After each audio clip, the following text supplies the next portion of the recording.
Latinos often face discrimination, a lack of cultural understanding, and sometimes a language barrier in these healthcare settings. So many of us turn to our families and our churches for help, which is good. But they don't always know about depression, anxiety, or addiction. They don't know the dangerous warning signs, or better yet, when to seek professional help.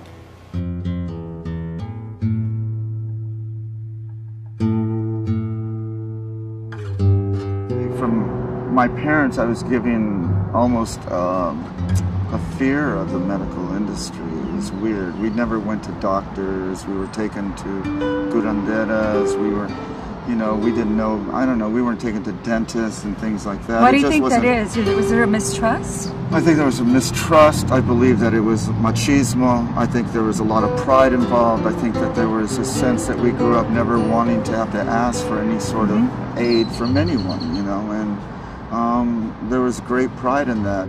Those types of topics, counseling, even needing medication for certain anxieties or things like that, it's just something that you don't talk about. It's not only something you don't talk about, but it's something that you don't, it's like there's something wrong with that person, but they just have to deal with it. For someone that's a recovering alcoholic, and I learned from my little brothers that you never recover, it's one day at a time. And in my case, we're in the bus, somebody walks in, Joe, a bottle of tequila, or whatever, and it's tempting, and it's very, very difficult for an addict to stay on the road, to do this kind of work, and not fall back in.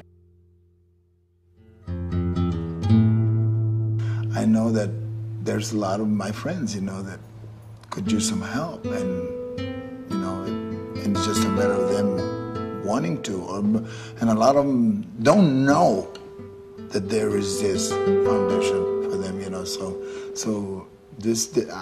I'm passionate about it because that's why I'm here, because I want them to know that there's, this foundation that is there to help them, Music is my language, and music is a language we all share, and the better I can speak music, and if that means going to help, get some help from outside people that may have some objectivity versus just your family or just your community who you grew up with or just your church, it can be such a value, and SIMS is that community for Austin. It reaches out to all the musicians.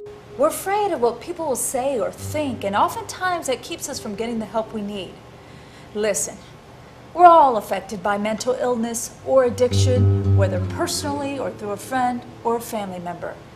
We need to educate ourselves so we can help ourselves and the people we love.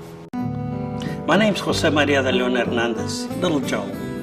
Amigos y amigas, if you're suffering from addiction and you need help, do not be afraid to ask for it. No tengan miedo.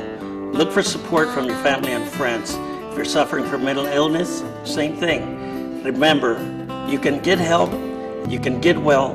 Si se puede, it can be done, but you have to look for help and accept it when you find it. Being a Latino and being a musician, that's like being blessed twice. We get the best of both worlds, and so the more help that we can get to get our ducks in a row, the more we can speak the language of music more proficiently and communicate more truth to everybody. No tengan pena. Don't be afraid to ask for help. Everybody needs a little help sometimes. If I had one word of advice, it would be to seek help if you need it, that it'll make you stronger, it'll make you healthier, and in the end, it's the best thing not only for you, but you and your family. Hi, I'm Carlos Sosa. I found help through SIMS. I used their services for 5 years.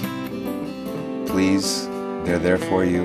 If you have any addiction issues or any depression issues, they've been there for me, and they'll be there for you. Thank you.